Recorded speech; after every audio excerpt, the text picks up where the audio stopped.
Real মাদ্রিদের Toni Kroos কিংবা এরও আগে সেই জিনেদিন জিদানের খেলার সময় থেকেই বলতে গেলে একদম মুখস্থ ফরমেশন ছিল ৪-৪-২।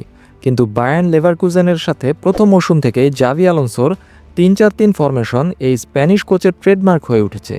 কোচ হিসেবে তার অসাধারণ সাফল্যই লস ব্লাঙ্কোসদের তাকে নিয়োগ দেওয়ার অন্যতম কারণ ছিল। তবে রিয়াল মাদ্রিদ ভক্তদের এই নতুন ফরমেশনের রিয়ালকে খেলতে দেখতে আরও কিছুদিন অপেক্ষা করতে হতে পারে। জিআরিও এসের মতে বর্তমান পরিকল্পনা হলো জাভি আলোনসো কার্লো আনচেলত্তির ৪-৪-২ ফরমেশনে রিয়ালকে খেলাবেন। আর এই সমস্ত ট্যাকটিক্যাল প্ল্যান শুধুমাত্র জুড বেলিংহামের জন্য। সে যেন আসছে মৌসুমে ফর্মে ফিরে আসতে পারে।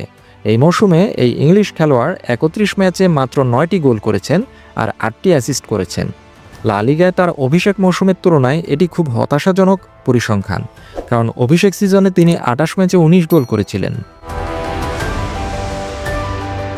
কার্লো আনচেলত্তির পরিকল্পনা ছিল বেলিংহামকে একটু নিচের দিকে খেলানো, কিন্তু এখন শোনা যাচ্ছে যে জাভি আলোনসোর আগমনের পর বেলিংহামকে মিডফিল্ডের বাম দিকে আরও কিছুটা উপরে ঠেলে দেওয়া হবে, কারণ সেটাই তার জন্য কমফোর্ট জোন।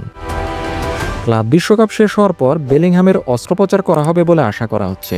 রায়ো ভায়োকানোর বিপক্ষে খেলার সময় ইংল্যান্ডের এই আন্তর্জাতিক খেলোয়াড় বাম কাঁধে ইনজুরিতে পড়েন এবং তারপর থেকেই তিনি ক্রমাগত অস্বস্তিতে ভুগছেন।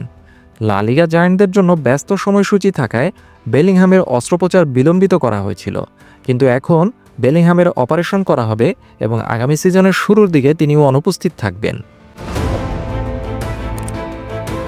বলা যায় শুধুমাত্র এই জুড বেলিংহামের জন্যই জাভি আলোনসো তার চিরায়ত ফরমেশন স্যাক্রিফাইস করবেন এবং জুড বেলিংহামও তার পছন্দের পজিশনে ফিরবেন।